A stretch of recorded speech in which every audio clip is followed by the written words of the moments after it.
Hello, moi c'est Luna, j'espère que vous allez bien. Avant de commencer ce petit podcast, j'aimerais vraiment vous remercier pour l'accueil que vous avez fait à mon précédent qui parlait de l'automne et d'Halloween. J'avais vraiment très peur de sortir un nouveau format sur ma chaîne et finalement vous avez été super nombreux à l'accueillir de manière bienveillante et hyper encourageante. Alors j'espère sincèrement que celui que je vous présente aujourd'hui vous plaira tout autant. En tout cas vraiment un énorme merci à vous. Et je tenais également à remercier les nouvelles personnes qui se sont abonnées à la chaîne. On a dépassé les 400 abonnés et ça me fait énormément plaisir. C'est très encourageant et ouais, ça me rebooste énormément.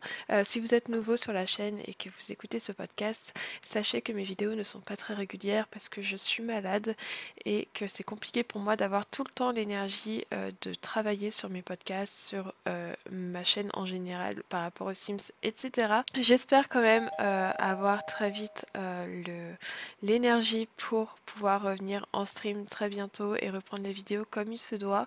En attendant, je me fais patiente, je sais pas trop comment on dit, mais en tout cas j'essaie d'être la plus patiente possible et de vous sortir du contenu en fait dès que j'en ressens l'énergie et dès que j'ai l'occasion de le faire tout simplement.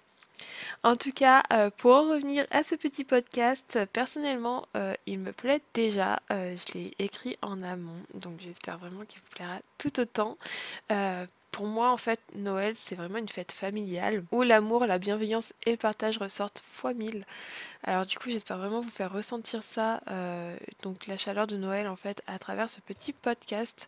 Avant de commencer, n'hésitez pas à mettre un petit pouce en l'air ou même à commenter votre emoji préféré qui vous fait penser à Noël. Ça me ferait vraiment très très plaisir et surtout ça aide énormément la chaîne grâce au référencement. Donc n'hésitez pas si jamais vous en avez envie.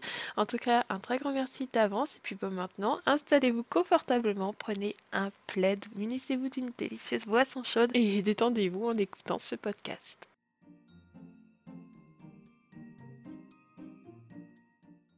Pour commencer ce chapitre sur mes recommandations cinématographiques, je vais vous parler d'un de mes films préférés au monde. Oui, j'exagère peut-être un petit peu, mais c'est vraiment un de mes films préférés.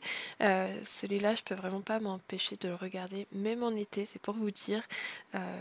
Il s'agit d'un de mes films tout doux. Il me met toujours dans un mode léger et cocooning à souhait. Et il s'agit de The Holiday. Comme pour le podcast précédent, je vais vous parler un peu du film, évidemment, sans spoiler.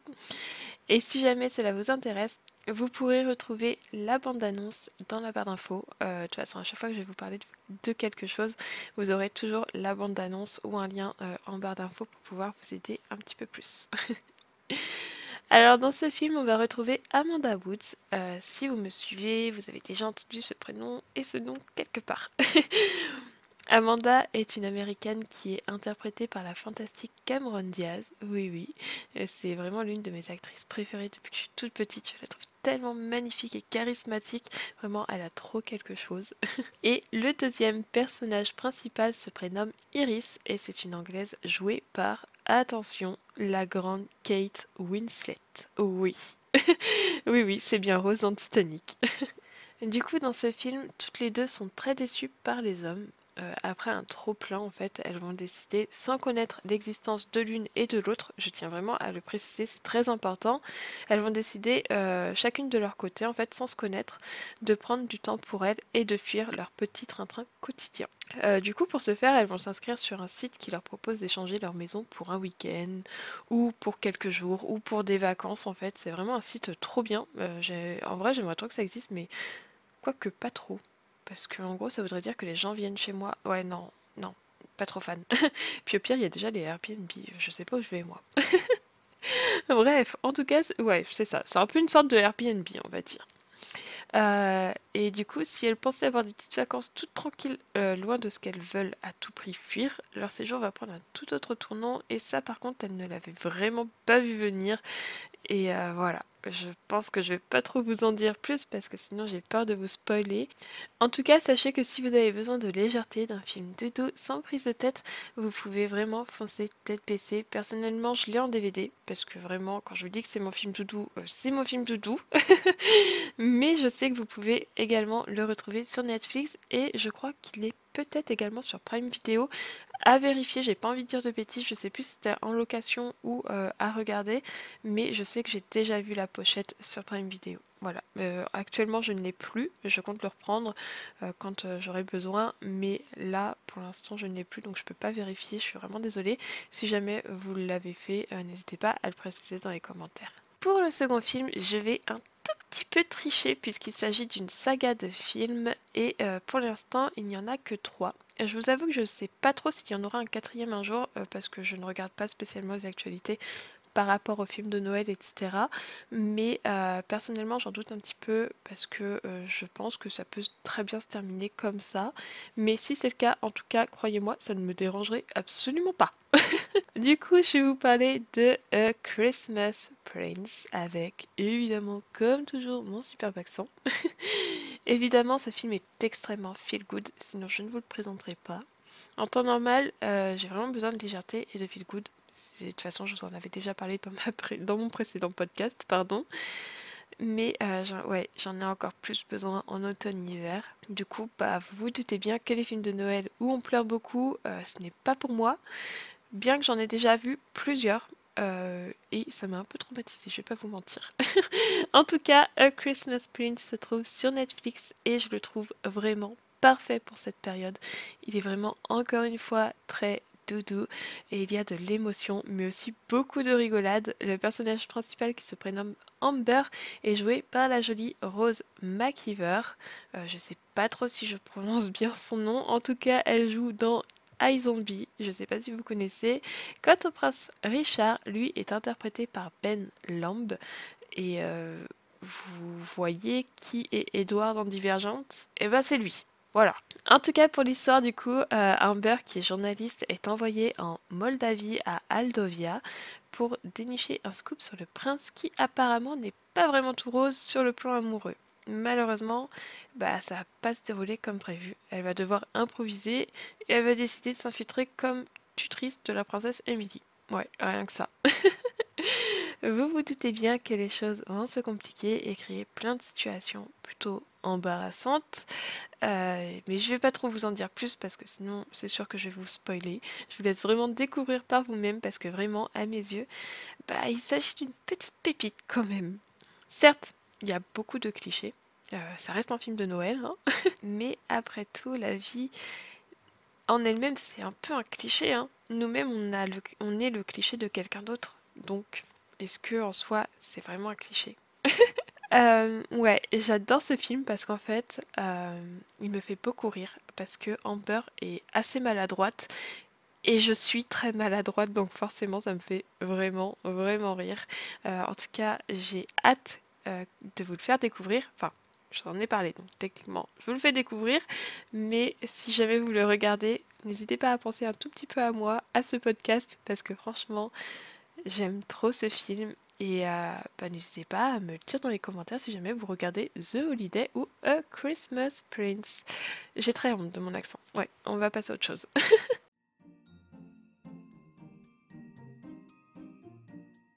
Je connais que très peu de séries sur le thème de Noël. Du coup, je vais vous en présenter une que j'ai déjà vue et une série que je m'apprête à visionner. Du coup, pour la première série, il s'agit de Dash and Lily. Elle a assez fait parler d'elle l'année dernière. Pour tout vous dire, il y a quelques années, j'ai connu grâce à YouTube le livre Dash and Lily's Book of Dare. Je vais vous le mettrai en barre d'infos si jamais ça vous intéresse. Si je ne dis pas de bêtises, en tout cas, c'est ça. Le souci en fait, c'est que ce livre, il a jamais été traduit en français, en tout cas à l'époque, et j'étais vraiment trop triste. Je sais pas si actuellement il a été traduit ou non, puisque la série est sortie.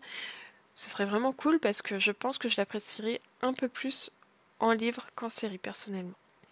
En tout cas, de ce que j'ai pu entendre, la série est assez fidèle au livre, donc ça c'est un bon point. Et du coup, si jamais vous l'avez lu, n'hésitez pas à me dire dans les commentaires si vous trouvez que le livre, ou du moins que la série plutôt, s'identifie bien au livre. En tout cas, pour commencer cette série, on va retrouver Dash, un jeune New-Yorkais qui déteste Noël. Et Lily, qui, si mes souvenirs sont bons, adore Noël. Donc ça fait déjà un sacré mélange. J'espère que je me trompe pas en tout cas, mais dans tous les cas, là n'est pas le sujet de la série, ils vont communiquer à travers un livre et ça, purée, qu'est-ce que c'est fun. Ils ne vont jamais se voir. En fait, ils vont vraiment communiquer à travers un livre. Un espèce de jeu en fait va s'installer entre eux. Et ça rend vraiment la série trop cool parce qu'en gros, par exemple, à un moment, le livre, il va être mis à la bibliothèque. Et à la bibliothèque, par exemple, c'est vraiment des exemples, hein, je me souviens plus trop des gros détails comme ça. Mais du coup, il va y avoir un espèce de jeu, entre guillemets, enfin, je sais pas trop comment dire. Il va falloir mettre le livre ailleurs, etc. Et en fait, à chaque fois, ils vont retrouver le livre et communiquer à travers ce livre. Donc, je trouve ça vraiment trop fun. Je sais pas trop si on dit fun en 2022 quand même. En tout cas, moi je me suis pas ennuyée devant cette série. Parfois je crois que certains personnages me tapaient un petit peu sur les nerfs, j'avoue. Mais j'ai très vite oublié ce détail. En tout cas, j'ai quand même passé un super bon moment à regarder. Et en plus, la série est vraiment pas longue. Il n'y a que 8 épisodes et vous pouvez la retrouver sur Netflix. Donc ça se fait tranquille. Et du coup, on enchaîne pour la seconde série. Je vais vous lire un petit peu le résumé que j'ai trouvé sur Netflix parce que je ne l'ai jamais vu comme je vous ai prévenu au tout début. Tout le monde est aimé en couple et fin prêt pour les repas de Noël en famille. Tout le monde sauf Johan. Déterminé à échapper aux questions indiscrètes sur sa vie amoureuse, Johan part à la recherche du compagnon parfait pour Noël. En tout cas, moi, de ce que j'ai pu voir dans la bande-annonce, lors d'un repas de famille, elle va craquer et dire qu'elle a un petit ami alors que, c'est faux. Elle va avoir plusieurs rendez-vous et aucun n'est à la hauteur. En réalité, personnellement, je pense qu'elle va sortir avec le mec qui lui parle à la fin de la bande-annonce. C'est pas du spoil, c'est dans la bande-annonce. En tout cas, j'espère vraiment que j'ai tort parce que sinon le suspense est plutôt bancal et ça craint un petit peu du boudin. En tout cas, je vous donnerai mon avis une fois que je l'aurai vu. Je pense que je vous en parlerai dans une prochaine vidéo ou tout simplement en story sur Instagram. Dans tous les cas, je vous donnerai tous les détails de mon avis. Je sais pas trop comment prendre cette série, j'ai un peu l'impression qu'elle va être un peu cucu, mais pas cucu dans le bon sens, un peu gênante, enfin je sais pas trop comment dire, donc j'espère que je me trompe. En tout cas j'ai quand même hâte de la découvrir parce que les séries sur le thème de Noël c'est quand même assez rare. Si vous en avez d'ailleurs en tête, n'hésitez pas à me le dire dans les commentaires, parce que c'est vrai que j'en ai pas trouvé à visionner, et ça me chagrine un peu.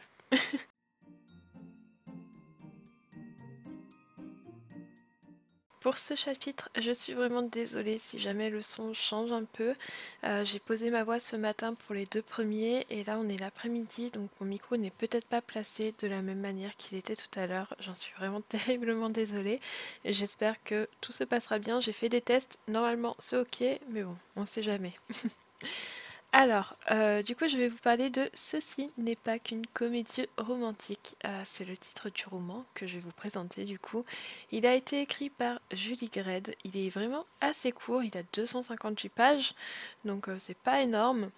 Et honnêtement, c'est probablement l'un de mes livres préférés au monde. Et cette fois, je n'abuse pas, comme pour le film. Je pense que si vous me connaissez bien, vous allez très vite comprendre pourquoi quand je vais vous parler du résumé. En attendant, sachez que ce livre est incroyablement feel good, et oui, je crois que c'est le maître mot de ce podcast.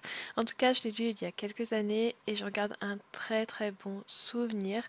Cette année, j'ai enfin réussi à oublier plein de détails. Du coup, je vais enfin pouvoir le relire et franchement, vous pouvez pas imaginer à quel point ça me fait plaisir. En tout cas, ouais, ça fait des années que j'espère oublier le maximum de détails pour pouvoir le redécouvrir. Et ça y est, c'est enfin le moment. Donc là, j'ai juste hâte d'être le 1er décembre et de me mettre sur le canapé avec un bon plaid, mon petit chat sur les genoux et entamer mon roman. En tout cas, dans ce roman, on va retrouver Bébé qui va passer 2 semaines de vacances dans un chalet avec sa meilleure amie et d'autres amis un peu trop fêtards à son goût. En tout cas, c'est tout ce qu'elle déteste. Elle n'a pas besoin de ça en ce moment en plus, donc pas ouf quoi. Du moins, ça c'était ce qui était censé se passer. Une fois arrivé sur place, les plans ont changé complètement. Bébé va apprendre que tous les avions sont cloués au sol parce qu'une grosse tempête arrive. Du coup, Bébé va arriver au chalet et elle va comprendre que malheureusement, finalement, elle ne sera pas toute seule le temps que ses amis restent bloqués en fait sur l'autre territoire. Je sais pas trop si je m'exprime bien. Et alors, ça c'est ce qui est dit dans le résumé. Un beau blond aux yeux verts bien trop parfait pour être vrai va lui tenir compagnie et décider de lui faire avouer tous ses secrets. Qui sait, peut-être que bébé va adorer ça. En tout cas, je vous le laisse découvrir. J'espère vraiment que le résumé vous donnera autant envie qu'à moi. L'ambiance de ce livre est juste incroyable pour cette période. Je me répète, mais j'ai vraiment hâte de le relire parce que vraiment, je crois que c'est l'un des livres les plus feel good que j'ai dans ma bibliothèque et Dieu sait à quel point il y en a. Bon, j'en ai pas énormément comparé à certains comme Moony, mais j'en ai pas mal quand même dans ma bibliothèque, notamment chez ma maman, et j'ai quand même lu énormément de livres depuis mon adolescence. Et honnêtement, je crois que aucun livre ne l'égale, si ce n'est que 50 nuances, mais bon, ce n'est pas du tout le même registre. Du coup, voilà. Et bien, c'en est terminé pour ma recommandation livresque. J'espère vraiment que ça vous plaira et que vous allez lire ce petit bijou parce qu'honnêtement, il est incroyable. D'ailleurs, si vous avez des livres de Noël à me conseiller, n'hésitez pas dans les commentaires. C'est vrai que j'en lis pas énormément. J'aimerais en lire plus, mais je préfère regarder les films de Noël. Du coup, c'est vrai que je me penche pas trop sur la lecture.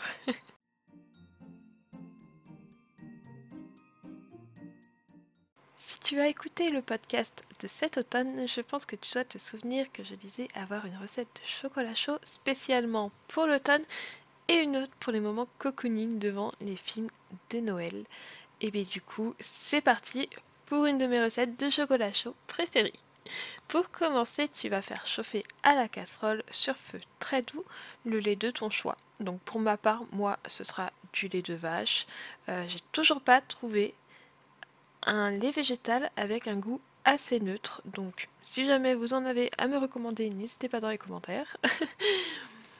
Du coup, quand le lait devient tiède, on va y rajouter le chocolat de son choix, donc chocolat noir, lait, blanc. Personnellement, ça dépend vraiment de mon envie au moment où je le prépare. En général, pour une belle tasse, je mets 5 à 6 carrés de chocolat. Ça suffit amplement. Après, ça dépend si votre chocolat est assez corsé ou non. En tout cas, quand le chocolat a bien fondu, on va y ajouter un tout petit peu de cannelle et une demi-cuillère à thé d'épices à pain d'épices. Et honnêtement, ça va tout changer.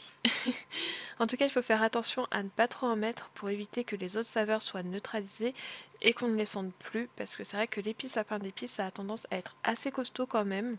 Et ensuite, on va laisser chauffer le tout durant quelques minutes. Mais attention, il ne faut pas que le lait bout. Il faut vraiment pas que le lait soit bouillant, il faut vraiment juste qu'il soit assez chaud pour vous en fait.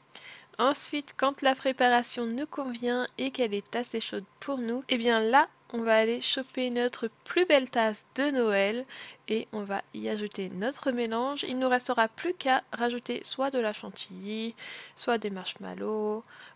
Perso, moi, j'adore mettre les bébés chamallows sur mon chocolat tout simplement.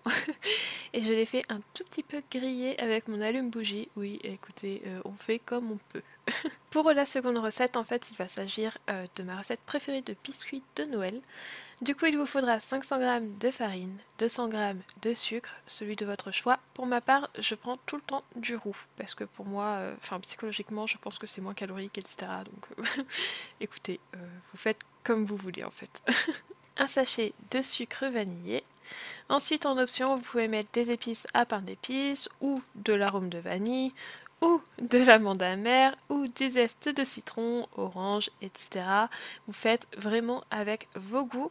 Moi, je mets très souvent soit des épices à pain d'épices, soit de l'arôme d'amande amère. Je trouve que c'est vraiment le meilleur et ça fait vraiment très Noël pour moi. Ensuite, il vous faudra 250 g de beurre mou. Perso, j'en mets parfois un peu moins, mais dans ce cas, je fais attention quand j'ajouterai la farine. En fait, je le ferai vraiment petit à petit pour avoir une belle pâte. Pareil pour le sucre, je mets jamais 200 g de sucre en général. En fait, je teste à chaque fois. Je vois parce que je suis quelqu'un qui diminue énormément tout ce qui est graisse et tout ce qui est sucre. Du coup, voilà. Ensuite, personnellement, j'ai un robot pâtissier, mais vous pouvez très bien faire tout ça à la main. Avant, c'est ce que je faisais. Du coup, c'est vraiment comme vous pouvez, vous faites avec les moyens que vous avez. Du coup, pour commencer, on va ajouter le beurre très mou et le battre durant quelques minutes.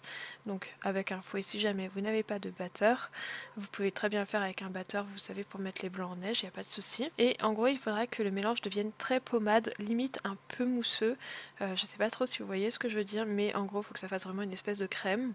Une fois que le beurre est bien pommade, on va pouvoir ajouter les 200 g de sucre, le sachet de sucre vanillé et les 3 œufs. On va à nouveau battre le mélange jusqu'à ce qu'il devienne homogène et quand ce sera le cas, on va rajouter petit à petit les 500 g de farine si jamais vous avez diminué les doses et sinon vous pouvez tout ajouter normalement, c'est ok. Et on rajoute évidemment l'arôme de notre choix. Maintenant, il va falloir mélanger le tout jusqu'à ce que la pâte prenne forme. Quand vous avez une jolie pâte bien lisse et qui ne colle pas, si c'est le cas, n'hésitez pas à rajouter un peu de farine, vraiment allez-y petit à petit, c'est très important.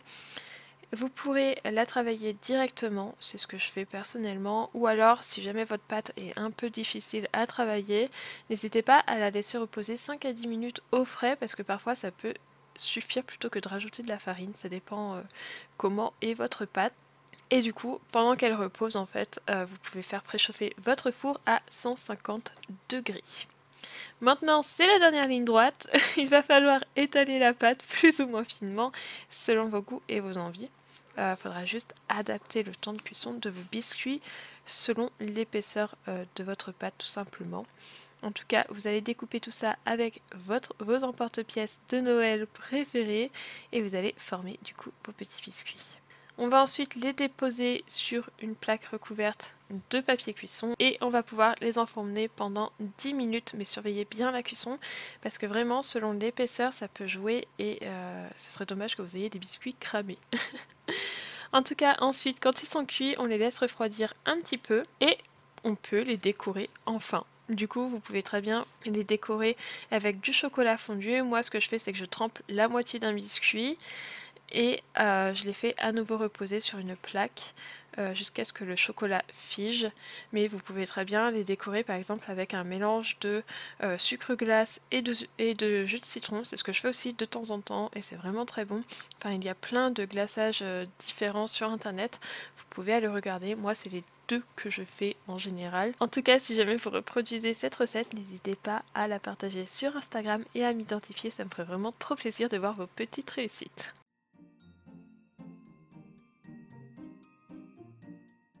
Pour la playlist, j'ai peut-être un peu triché, je vais surtout vous parler d'un album qui est cher dans mon cœur. Il s'agit de Under the Mistletoe. Oh oui, je sais, toujours mon accent horrible, mais bon, c'est pas grave. En tout cas, c'est l'album de Noël de Justin Bieber. Je ne crois pas en avoir déjà parlé, mais Justin est clairement mon idole depuis que j'ai 15 ans. Donc autant vous dire que si vous faites le calcul, aujourd'hui j'ai 27 ans, ça fait vraiment un petit moment que je l'adore. Du coup, depuis qu'il a sorti son album en 2011, si je ne dis pas de bêtises, chaque hiver en attendant Noël, je l'écoute parce que vraiment je ne peux pas m'en empêcher. Ses chansons sont aussi douces que rythmées et franchement j'adore ça, c'est vraiment mon album doudou de l'hiver, j'aime vraiment trop l'écouter. Et j'espère vraiment qu'il vous plaira. Je peux pas vous mettre d'extrait pour les droits d'auteur, mais je vous mettrai une playlist que j'ai retrouvée sur YouTube avec l'album pour que vous puissiez l'écouter et une playlist Spotify où vous pourrez l'écouter également. Et vous m'en direz des nouvelles si jamais vous ne l'avez jamais entendu parce que franchement c'est une petite pépite.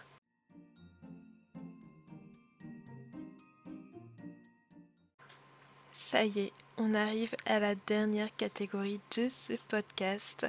Pour celui-ci, j'ai voulu changer et ne pas vous parler de l'histoire de Noël. On le fera l'année prochaine, tout simplement parce que j'ai voulu remplacer cette catégorie pour éviter que le podcast soit trop long et que vous ayez le temps de l'écouter parce que je sais qu'on a rarement le temps d'écouter quelque chose ou de prendre le temps en tout cas quand c'est la période de Noël. En plus, j'ai choisi de sortir ce podcast le 1er décembre. Certes, ça laisse 24 jours pour l'écouter, mais on sait jamais. En tout cas, moi je sais que j'aurai pas beaucoup de temps, donc je voulais vraiment éviter de vous surcharger, on va dire. Du coup, pour ce dernier chapitre, il me tenait vraiment à cœur de vous présenter mes 10 idées cadeaux préférées. Si jamais vous avez d'autres idées, surtout n'hésitez pas. Il s'agit là vraiment d'une liste assez variée et surtout pour tous les budgets, évidemment. J'ai plein d'autres idées. Du coup, si jamais ça vous intéresse, n'hésitez pas à me le dire dans les commentaires et puis je pourrais vous faire une petite vidéo spéciale idées cadeaux de Noël. Et sinon, l'année prochaine, vous en aurez d'autres. Vous inquiétez pas. Du coup, je n'ai pas fait d'ordre par rapport au prix. Très honnêtement, j'ai juste mis dans l'idée que ça me venait. Non, c'est pas ça la phrase. Attendez, je perds mes mots là. J'ai du coup fait la liste dans l'ordre que ça me venait dans la tête. C'est peut-être un peu plus français, je pense. En tout cas, pour le numéro 1, ce sera une carte cadeau du montant de votre choix. Les cartes cadeaux, je trouve ça tellement fantastique. Je bénis la personne qui a inventé ça. C'est-à-dire que par exemple, votre belle-mère a un magasin préféré, eh bien, vous prenez une petite carte cadeau là-bas, vous pouvez très bien mettre 10 euros, comme 20 euros, comme 30, comme 100 euros selon votre budget. Et c'est fait en fait, la personne peut vraiment se faire plaisir. Ensuite du coup vous pouvez offrir un jeu vidéo, je sais qu'on est beaucoup à aimer ce genre de petits cadeaux tout simplement parce que par exemple quelqu'un qui est fan des Sims et n'a pas tous les packs, vous pouvez lui offrir un DLC. Quelqu'un qui rêve d'avoir Minecraft sur sa Switch, vous pouvez lui offrir. Bon certes c'est un petit peu onéreux, mais selon votre budget, normalement il y a des jeux vidéo qui sont plus ou moins faciles à avoir. En plus là en ce moment, ah non, c'est plus le Black Friday. À l'heure actuelle où j'enregistre, oui, ça l'est, mais le 1er décembre, je crois que ce sera terminé, malheureusement. Après, je crois qu'il y a quand même des promotions de Noël, donc n'hésitez pas à faire attention à tout ça. En troisième idée, du coup, j'ai écrit électroménager. Alors, là, il y a les gens qui sont pour, il y a les gens qui sont contre. Moi, je suis totalement pour, dans la mesure où la personne réclame, par exemple, quelque chose depuis un petit moment. Parce que perso on m'offre un grille-pain à Noël, honnêtement ça ne m'intéresse pas. Par contre si on m'offre le air fryer que je rêve d'avoir depuis un petit moment, là je peux vous assurer que ce sera le meilleur cadeau de ma vie.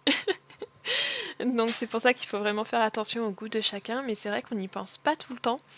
Mais très souvent, on entend ses proches dire « Ah, il me faudrait peut-être un nouveau micro-ondes là, parce que bon, il commence à lâcher, c'est pas ouf, nanana. » Et la personne ne se l'achète pas parce que bah, son micro-ondes marche toujours, mais elle attend que ça lui claque entre les doigts jusqu'au jour où ce sera trop tard. Les électroménagers en général, j'ai du mal à parler. Il y en a vraiment pour tous les prix. Rien qu'à aller voir déjà à Electrodépôt, c'est un super bon plan. Moi, je sais que j'ai beaucoup pris d'électroménager tout simplement à Electrodépôt et je n'ai jamais eu de soucis. Donc, c'est un bon point, on va dire. En quatrième, il y a des bijoux, mais attention, encore une fois, au goût de chacun, parce que les goûts, les couleurs en général, c'est pas simple. Et d'ailleurs, ça vient de me donner une idée. Je sais que personnellement, je suis très fan de bougies. Du coup, il y a les Jewel Candle, je crois que ça s'appelle comme ça, qui ont un bijou dedans. Et je sais que ça peut faire très très plaisir. Moi, j'en ai eu une. Il y a... Non, c'était l'année dernière, je crois que j'ai eu ma bougie. Et honnêtement, j'étais super contente. Donc, si jamais vous voulez faire un beau cadeau, en plus, je sais qu'il y a, pareil pour tous les prix, il y a des bijoux plus haut de gamme. Je sais qu'il y a des cristaux de Swarovski, je crois, ou des bijoux carrément, en fait, vraiment des vrais bijoux Swarovski qui sont aussi avec les bougies. À se renseigner. À se renseigner parce qu'il me semble que ça existe, donc si jamais ça vous intéresse, ça peut faire un très joli cadeau. En cinquième, du coup, j'ai écrit des Wonderbox, que ce soit voyage, une séance de maquillage ou une séance découverte dans un vignoble, etc. Ou oui, un week-end en amoureux ou un week-end entre parents ou un week-end avec ses enfants, ça peut être vraiment super sympa et ça, pareil, je sais qu'il y en a vraiment pour tous les prix, donc c'est vraiment super chouette. En sixième, du coup, j'ai écrit quelque chose qui vient avec la passion de la personne concernée. Par exemple, ma petite nièce est vraiment passionnée par la mode. Eh bien, je pourrais lui offrir quelque chose en rapport. Il y a tellement de possibilités que là, je n'aurais pas trop d'idées à vous donner. Mais c'est vrai qu'on pense pas tout le temps, on se dit tout le temps oh tiens, ça pourrait peut-être faire plaisir, etc. Ou alors qu'est-ce que je pourrais lui offrir, mais on se demande jamais quelle est la passion de la personne. On se demande ce qu'elle aimerait, mais on pense pas tout de suite à la passion, et je trouve pourtant que c'est vraiment une superbe idée cadeau. En septième, du coup, j'ai mis un cadeau fait main, donc il s'agit de cadeaux par exemple en DIY. Il y a beaucoup de DIY trouvables dans le commerce. Il y a des kits qui sont créés en fait. Vous pouvez en voir par exemple, moi je sais qu'ils en font à l'espace culturel de Leclerc. À Cultura, ça doit bien exister aussi. Et sinon, vous pouvez le faire vous-même, faire une petite jarre avec une préparation à cookies dedans par exemple. Ça peut être vraiment super sympa. En huitième, c'est quelque chose que je fais très souvent. C'est une box personnalisée. Alors par exemple, vous pouvez mettre des friandises, des livres, des photos, des DVD, des jeux vidéo, des cartes cadeaux. Tout dépend encore une fois de votre budget et de ce que la personne aime. En gros, moi, ce que j'aime bien faire, c'est faire ça sous forme de swap. J'emballe chaque cadeau séparément et j'écris une petite lettre et la personne doit ouvrir dans l'ordre que je désire, tout simplement, que j'ai noté. Et ça peut être vraiment super chouette parce que du coup je lui mets des petites énigmes et elle doit deviner un petit peu avant d'ouvrir et vraiment c'est trop cool, j'adore faire ce genre de cadeau là. Donc je trouve que c'est vraiment une superbe idée. Surtout que vous pouvez prendre des papiers cadeaux qui sont recyclables, c'est très important et même parfois moi ça m'est arrivé d'emballer dans du journal et honnêtement c'est très bien. Bon, évitez de prendre tout ce qui est fait divers et les avis d'obsèques, à mon avis ça c'est pas très joyeux pour Noël. Mais ça peut être vraiment cool pour emballer vos cadeaux si jamais vous voulez faire individuellement et vous pouvez même peindre à la limite le papier, ce sera très bien. En 9e position, j'ai mis de l'argent. Je sais que c'est la facilité, mais pas tant que ça au final. Par exemple, ma petite sœur a un projet tatouage important et je me dis que sortir par exemple 500 balles de sa poche, c'est extrêmement compliqué. Du coup, pourquoi pas lui offrir une petite somme pour Noël. Ça lui fera très plaisir et ça l'aidera énormément. Donc si jamais votre entourage a un projet voyage ou un projet quelconque qui lui demande pas mal d'argent, n'hésitez pas à offrir des sous pour justement ce truc. Évidemment, vous faites une petite lettre ou je sais pas comment vous débrouillez, mais vous leur dites que c'est pour cette chose et vous verrez que ça passera très très bien. Et pour le 10e cadeau, et celui-ci est vraiment très cher à mon cœur, je trouve que c'est l'un des meilleurs, inutile de gaspiller des 1000 et des 100, une lettre que vous écrirez avec votre cœur à la personne concernée et une pâtisserie que vous aurez préparée peuvent suffire amplement pour faire extrêmement plaisir à quelqu'un. Moi je sais que si on me fait ça, ça me fera extrêmement chaud au cœur parce que je me dirais que la personne a passé énormément de temps à préparer ce cadeau et surtout la lettre, une lettre d'amour, que ce soit pour votre maman, pour votre petite sœur, pour votre grand frère, pour votre amoureux, pour votre meilleur ami, pour votre mamie, pour votre oncle, peu importe, vraiment pour la personne de votre choix, ça fait toujours du bien d'entendre ce que les gens ont à dire sur nous, évidemment. On va éviter de balancer tous les défauts, mais ça fait toujours plaisir de savoir que la personne tient à nous autant qu'on tient à elle. Voilà. Du coup, voilà, ça me fait tout bizarre d'arriver à la fin de ce podcast. En tout cas, j'espère vraiment du plus profond de mon cœur qu'il vous aura plu parce que les podcasts me prennent énormément de temps à préparer, mais je prends aussi énormément de plaisir à le faire. Donc bon, est-ce que ça en vaut pas la peine? Si jamais vous avez des sujets en tête que je pourrais aborder dans un prochain podcast, n'hésitez pas. En tout cas, il est temps pour moi de vous laisser. Merci énormément d'avoir écouté ce podcast. Merci d'être resté jusque-là. Ça me touche vraiment énormément. Si vous êtes encore là, laissez un petit cœur vert dans les commentaires pour que je puisse vous reconnaître. Ça peut être super chouette. En tout cas, encore merci. Je vous souhaite un très très joyeux Noël ou de jolies fêtes si jamais vous ne fêtez pas Noël. Et moi, je pense très fort à vous quand même. En tout cas, n'oubliez pas de prendre soin de vous. Et moi, je vous dis à très très bientôt. Bye.